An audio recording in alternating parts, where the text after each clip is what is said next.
Sir ഇവിടെ വന്ന് sir പറഞ്ഞ എല്ലാ സ്ഥലത്തുനിന്നും കേട്ട രീതിയിലാണ് ഇവിടെ വരുന്നതെന്ന് പറഞ്ഞു. മൂപ്പര് വളരെ ഹാപ്പിയായി. ഇവിടുന്ന് മൂപ്പരെ കൈകൊണ്ട് ഹലുവ കട്ട് ചെയ്ത് കഴിച്ചു. ഞങ്ങളോട് വായിൽ വെച്ച് കൊടുക്കാൻ പറഞ്ഞു. ഞങ്ങൾ വായിൽ വെച്ച് കൊടുത്തു. മൂപ്പര് ഹാപ്പി ആയിട്ടാ പോയത്. ഞങ്ങളുടെ കസ്റ്റമേഴ്സാണ്, ഇവരോടൊക്കെ ഒന്ന് ചോദിക്കും. ഞങ്ങൾ കുറെ കാലങ്ങളായിട്ട് ഇവിടെ നിന്ന് വാങ്ങിക്കണവരാണ്, സ്ഥിരം വാങ്ങിക്കണത് അവിടെ നിന്ന്. അതിന്റെ ഇതൊക്കെ കേട്ടിട്ടാണോ ഗവർണർ വന്നത്? അതെ, പുള്ളിക്കാരൻ പറഞ്ഞു ഞങ്ങള് പുറത്തുനിന്നൊക്കെ കേട്ടിട്ടുണ്ട്.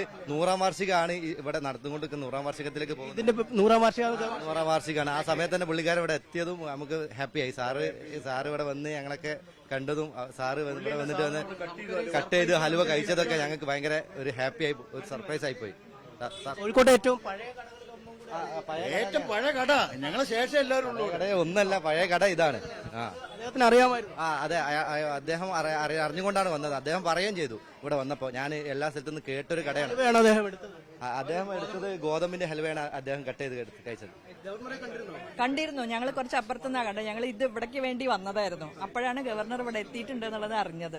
അപ്പൊ ഞങ്ങൾ അദ്ദേഹത്തിന്റെ പിന്നാലെയാണ് ഞങ്ങൾ വന്നത് ഇവിടെ. ഗവർണറുടെ ഫാനാണോ അതോ? ഓ, തീർച്ചയായിട്ടും ഗവർണറുടെ ഫാൻ തന്നെയാണ്. ഗവർണറെ സ്നേഹിക്കാനുള്ള ഒരു കാരണം അദ്ദേഹം നല്ല കാര്യങ്ങളാണ് പറയണത്. നല്ല റീസണബിൾ ആയിട്ടുള്ള കാര്യങ്ങൾ, റീസൺ ഓരോന്നിനും ഓരോ റീസൺ പറയണതും കക്ഷി നന്നായിട്ടാ പറയണത്. അതുകൊണ്ട് കക്ഷിനെ ഭയങ്കര ആരാധനയാണ്. കക്ഷിന് ഭയങ്കര സർപ്രൈസ് കിട്ടി സാറേ.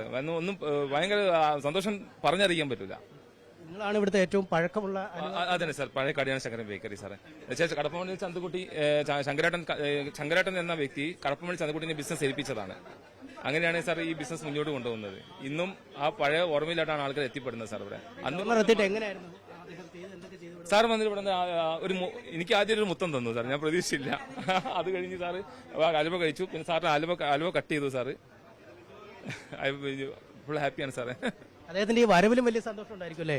ഈ അവിടെ നിന്നും ഞങ്ങൾ പോലും അറിഞ്ഞില്ല, പോലീസ് പോലും അറിയാതാണ് അദ്ദേഹം വരികയാണ്. ഞങ്ങൾ ചോദിച്ചപ്പോൾ പോലീസ് പുറത്തൊക്കെ ഞങ്ങൾ ചോദിച്ചു, ഒരു VIP സന്ദർശനം എന്ന് മാത്രമേ പറഞ്ഞിട്ടുള്ളൂ. അത് ആരാ എന്താണെന്ന് ഞങ്ങളോട് പറഞ്ഞിട്ടില്ല. മിഠായി തെരുവിന് ഒരു ആഘോഷമാണ്, 100% സാറേ. തീർച്ചയായും മിഠായി തെരുവിന് ആഘോഷമുള്ള ഒരു കാലമാണിത്. നമുക്കറിയാം ഈ അലുവ ഇതിന്റെ ഒരു പീസാണ് നേരത്തെ ഗവർണർ ഇവിടെ നിന്നും മുറിച്ചെടുത്ത് കഴിച്ചത് എന്ന് അവർ പറയുകയും ചെയ്ത്. ഗോതമ്പ് കൊണ്ട് നിർമ്മിച്ച അലുവയാണിത്. ഈ അലുവയുടെ ഒരു പീസ് വേണമെങ്കിൽ നമുക്കും തിന്ന് ആഹ്ലാദം പങ്കുവെക്കാമെന്ന് കരുതുന്നു. എന്തായാലും വലിയ സന്തോഷം ഈ മിഠായി തെരുവിലെ ജനങ്ങൾക്ക് എമ്പാടുമുണ്ടായിരുന്നു.